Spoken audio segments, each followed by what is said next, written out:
she? No real harm done. She's got a nasty bump on the head, but she hasn't got concussion. Thank the stars. She's grazed and bruised and pretty shaken up, I'm afraid. Oh, poor Impy. Yeah, Dr. Saunders said that I've got to keep her in bed tomorrow just to be on the safe side. Oh, if I could get my hands on whoever did this to her. We can't think like that, Elle. We need to think of Lacey. What can I do? What does she need? Maybe you could do something. She's just lying there all huddled up. She doesn't want cartoons or her story tapes or her toys or anything. She's not even talking to Icky. Stars, that's bad. Look, I'll go and see if I can get her interested in something. Oh, that's right, sweetie. Maybe you can get her to take notice. Impy, darling. Please, don't worry, Bert. I want you to be quiet. Will you let me stay here if I just sit beside you? I suppose so. You've got the curtains drawn. It's very dark. Couldn't we just turn your Rapunzel light on to make a little glow? I don't care.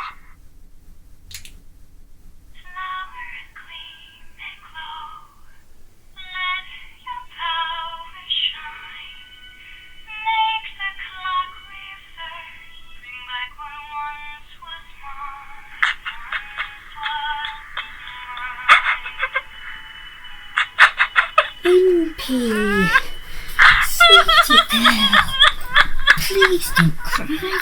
Look, you'll make Iggy cry, and then I'll cry, and then all the fingerlings will cry. It's not real, he's only pretend. But anyway, I can't help it. Oh, Bert, why does it have to be this way, Bert? Why does it have to be like this? Why do other girls have to be so mean to girls and push them off monkey bars just because they can? I don't understand. I don't know, Lacey loves. I wish I did. What made Skylar Harris's gang start on you in the first place? I don't know, Bert. I don't know. I was just showing Linwin my pretty T-shirt with the pretty new unicorn on it. And she was looking at it, and then they all come around and they started saying nasty mean things. And I was a mummy girl and a little sissy and a little baby and a Barbie girl and all these nasty things. I didn't go to school and I was a baby, and then I tried to testify like Mummy told me. I didn't answer back. I was a good girl, and I tried to run away, and I ran up the monkey bars, and then they all chased me up and pushed me off the top. Oh, poor Impy. Well, I can tell you one thing. They were being mean to you because you're different to them. How, Bert? How am I different? Well, you've just said some of the things. You do your lessons at home. You don't talk with a Welsh accent because Mummy and Daddy don't. You're slim and dainty and you're quite tall for your age. You always wear pretty clothes. Never jeans and clumpy sneakers. Those are just a few of the ways, Princess. I don't want to be different anymore, Bert. I don't want to be. I don't like people being nasty at me. You know, Impy, I thought that once too, till a very kind and beautiful fairy taught me better. What fairy? What happened? Why did you want not to be different, Bert? Well, it was like this. You know, I had a lot of brothers and sisters, and I told you I was the good one. I helped Mum around our cube, looked after the little ones, helped Dad with the foraging. I even used to help some of my uncles when they went salvaging. Oh, that's going out to find old bits of wood or metal that we could use to build things in the colony. You were very helpful. Yes, I was. And when I wasn't helping, I was learning as much as I could out of books. What for? Because my greatest ambition was to go to the Academy of Shona Sharon and learn to be helpful there. Not just to my own kind, but to humans. Like Mummy and Daddy and me. That's right. Well, Impy, my family, especially my brothers, thought it was weird that I didn't want to spend any time messing around, climbing trees, stealing food, flirting with femlings, fighting other boys, the normal things that boy leplings do. They started by just looking at me oddly, and then they started laughing at me, and then they started making fun of me, and then they started chasing me and bashing me up whenever they could. Oh, how horrible, Papa. Yes, it was a bit. Well, there was this one day, Impy. I'd been really busy working from the minute I'd woken up. I'd just gone off into a patch of shady trees to have a nice read, when my horrible brother Tomo and 2 others, Rex and Arnie, jumped me. Oh, no. Oh, yes. They started by just walking around me, leering at me with their big, ugly faces, and saying things. I was used to that. It's a silly saying, sticks and stones may break my bones, but words will never hurt me. Words can hurt terribly, but I'd learned not to show how much their mean words hurt. I'll have to learn that one, Bert. I can't do that one. I just cry. It's something we all learn when we get older, honey girl. Anyway, they went on from saying things to doing things. They'd never dared do anything really awful. Mum would have been really angry if she'd found out. But they hurt me just bad enough to make me cry, and they ran off laughing. Oh, no, poor Bert. So you see, Impy, I do know how this feels.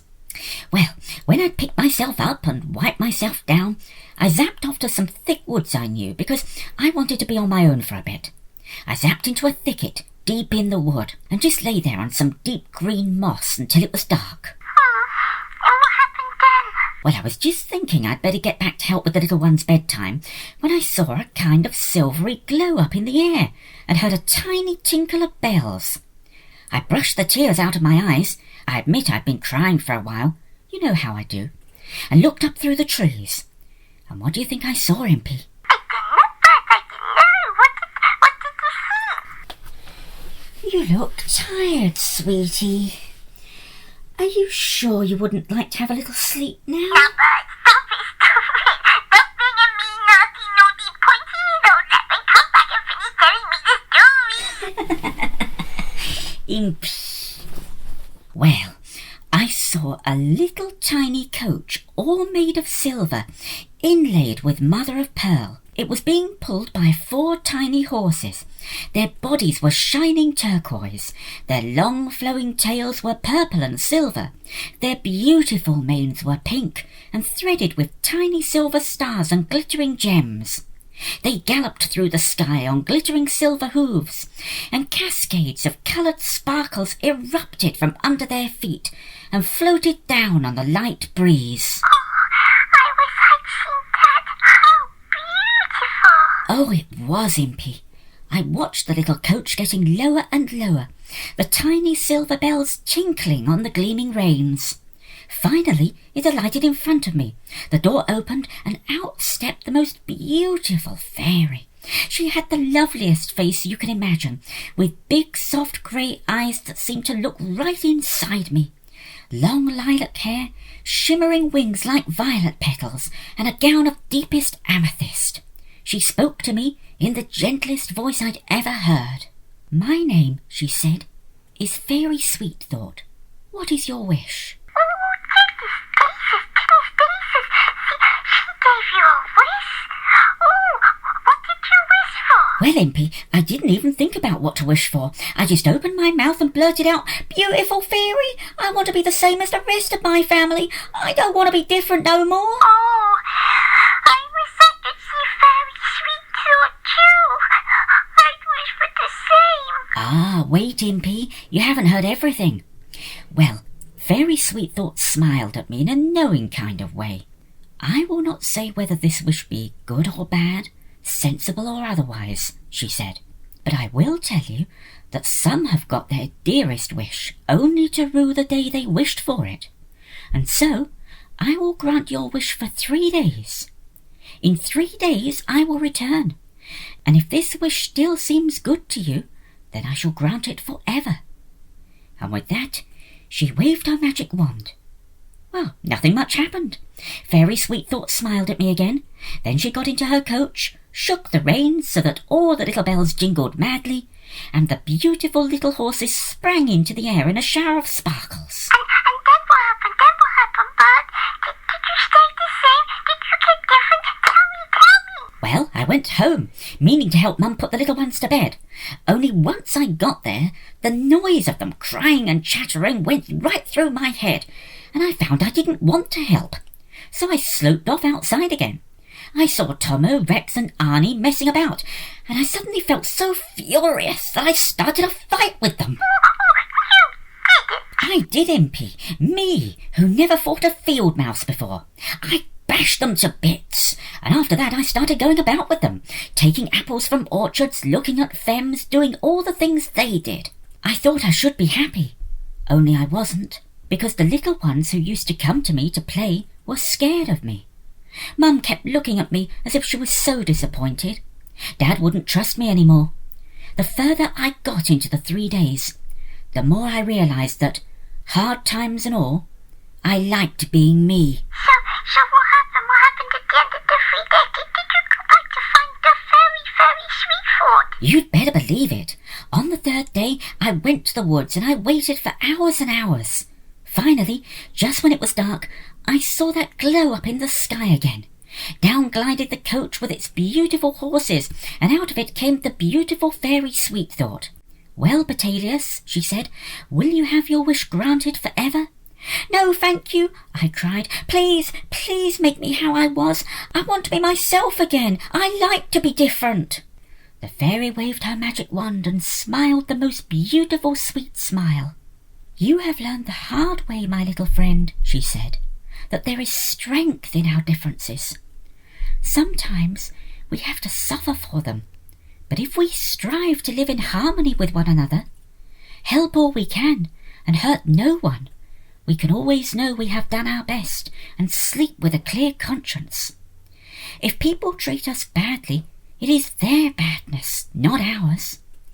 And then she kissed my cheek like the gossamer touch of a butterfly's wing, stepped into the coach, and was flown away.